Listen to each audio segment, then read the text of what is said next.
The fan favorite quest from RuneScape 3 While Guthix Sleeps has officially been added to old school RuneScape today as a grandmaster quest. There are a bunch of prerequisites before you can begin. 72 thieving, 67 magic, 66 agility, 65 farming and herblore, 62 hunter, 40 defense, being able to enter the warriors guild, and over 35 quests need to be done on top of having 180 quest points. Luckily I'm playing on my maxed iron with all these things already done, so I can just dive straight into the quest. Let's see what this is all about. The update dropped a few hours ago. I woke up nice and early for this. The new login screen looks nice. There we go, the quest has officially been started. I've been doing this quest for 20 seconds and I'm already getting jumped by some assassins. I've captured a weird boar creature that will reveal a trapdoor for me.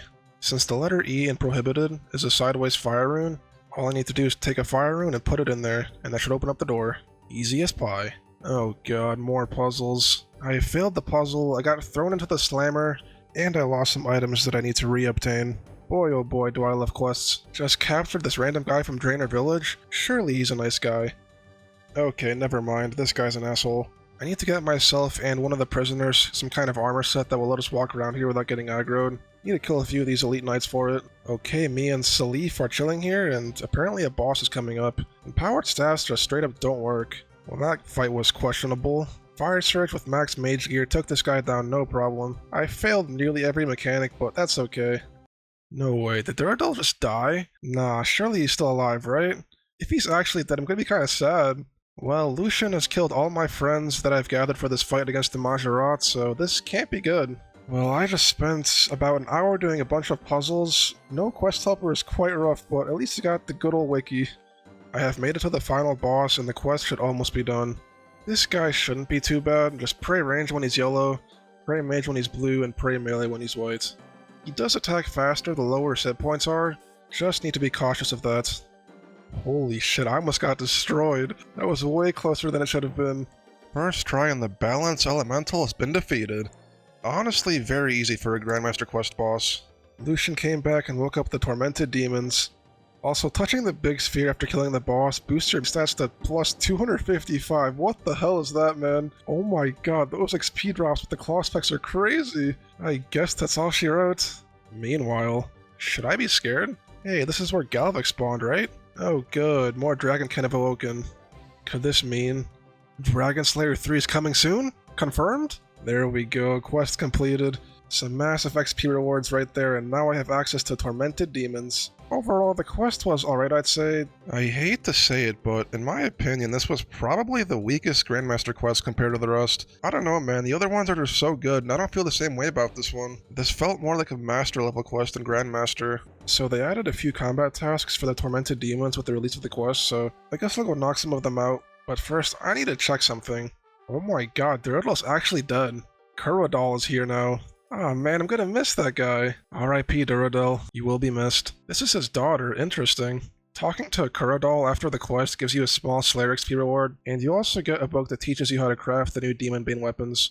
Gomel is also dead, and they replaced him with some muscular female gnome. That's interesting to say the least. Why do they have to kill so many iconic NPCs, man? Now that all of that is out of the way, let's go smack some Tormented demons. 2 combat styles are required for these guys, just like the Demonic Gorillas. I got the standard strength boosting melee gear with the Arclight, as well as a max mage setup for this.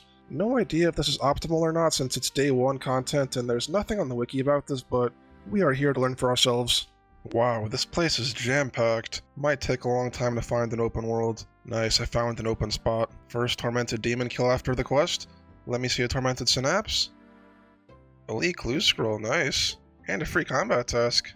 Unending Torment. I think that's just for simply killing one. 1kc elite clue is pretty cool. If you have killed demonic gorillas in the past, you shouldn't have any trouble with these guys. They're basically the same thing, except they have much more HP, and you don't need to count attacks since they switch attack styles every time after they entangle you. I think I'm going to kill around 100 Tormented demons to get a good taste of the drops, kills per hour, and XP per hour. The loot so far has been terrible, but I am having fun killing these things. Also got another combat task, through fire and flames. No idea why, but plus 4 points. We take those. Tormented demons have a few notable drops that I want to go over. Their standard drops are very bad, averaging out to about 8k per kill without including the uniques. Side note, drop rates are not finalized yet, and these are just the current estimates from the wiki. Tormented demons have some non-unique drops that can aid you during your trips. You can't pick these items up, and you have to interact with them on the ground to make use of them. The Smoldering Gland gives massive prayer regen that lasts around 50 seconds, giving 10 to 15 prayer points every time it procs. The Smoldering Pile of Flesh is a nice source of food that can also be used to overheal. It lasts 10 minutes on the floor, and it can be used 4 times to heal 18 HP per use, giving a total of 72 HP. Then there's the Smoldering Heart, which is like an overload potion from the Chambers of Xeric that gives you a massive boost to your combat stats. This lasts for 2 minutes, and afterwards your boost slowly starts to decay. As far as the actual unique drops, there are 2 different items that Tormented Demons can drop. First, there's the Bone Claw. Once you receive this drop, you need to get another one in order to create the Bone Claws. These new claws are supposed to serve as a middle ground between the Dragon Dagger and the Dragon Claws for PvM. They have worse stats than the Dragon Claws, but the special attack only costs 30% special attack energy, and it can proc a stacking burn effect that deals 10 HP per burn stack. Since the Dragon Claws are quite hard to obtain, these new Bone Claws might be decent for mid-level accounts and Iron Men as well. Besides the Bone Claws, Tormented Demons can also drop the new Tormented Synapse, which is used to create new best-in-slot demonbane equipment. There are 3 new weapons, and each one requires 1 Tormented Synapse in order to make it. The Emberlight is the upgraded version of the Arclight. It has superior combat stats, and the special attack drains 15% attack, strength, and defense against demons instead of the usual 10%. It is also non-degradable, meaning you don't need to farm ancient shards to use it. This is probably the strongest item to make out of the new demonbane weapons. With another Tormented Synapse, you can make the Scorching Bow. On the rapid combat style, this bow is 4-tick and it is capable of shooting dragon arrows. It has a 30% accuracy and damage boost against demons. It also has a special attack that costs 25% energy, which binds the target in place and deals burn damage. Against demons, this attack is much more effective. The bind lasts longer and it does more burn damage. Finally, there's the Purging Staff requiring another Tormented Synapse to make. It can autocast spells from the Arceus spellbook and doubles the damage of demonbane spells. It has a plus 37 magic attack and a plus 25 magic defense bonus, which are apparently the highest mage bonuses in the game, even higher than Tumikin's Shadow. This staff also has a special attack costing 25% energy. It uses the best demonbane spell the player can cast, and if the target dies from this attack, the special attack energy is completely refunded and your next attack can be used 3 ticks early. I would love to demonstrate these new weapons and see if they're actually any good, but I never got my hands on a single Tormented Synapse from my few hours of killing Tormented Demons. I was getting comfortably around 30 kills an hour with my setup.